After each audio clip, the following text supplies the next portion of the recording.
বিসমিল্লাহির রহমানির রহিম। আমাদের এই যে মাথায় উকুন হয়, এই উকুনটাও কিন্তু আল্লাহর একটা গজব। উকুন, মশা, এগুলি আল্লাহর একটি গজব।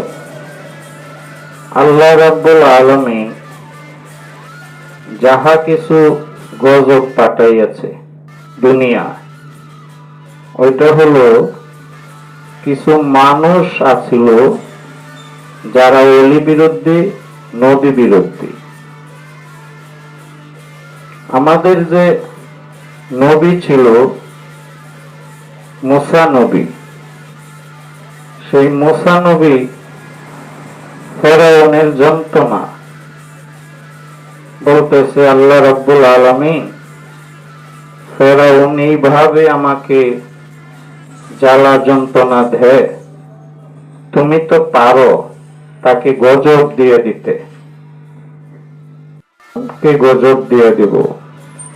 সব ফেরাউন ভুলে গেল, খোদা দাবি দিল, আল্লাহ দাবি দিল। তখনই উকুন গজব ভাবে ফেরাউন অথবা ফেরাউনের যত ভক্ত কাফের আছে সবার মাথায় উকুন দিয়ে দিল। উকুনে যখন খাউজানি কামরানি আরম্ভ করলো, সব পাগল পাগল হয়ে গেল। ফেরাউনের যে ভক্ত আছিল কাফের যারা, তারা কাউজাইতে চুল টুল ছিঁড়িয়া আসলো ফেরাউনের কাছে। আইসা কইতেছে, আপনি যে আল্লাহ হইলেন, এখন তো মাথায় আর সহ্য করতে পারতেছি না। ফেরাউন কো, দেখো তোমরা যে আমি আল্লাহকে মানতেছ, আসলা যে তোমার আল্লাহর মাথার কি চুল আছে? তোমরা যে আমার ফেরেশতা হইছ, আল্লাহর মাথার চুল নাই, ফেরেশতার মাথার চুল থাকবো কেন? কাফের গোছ আয়াতে ফেরাউনে উকুনের যন্ত্রণা মাথায় কামায় লাইছি, নেড়া করে লাইছি, চুল নাই গে মাথা।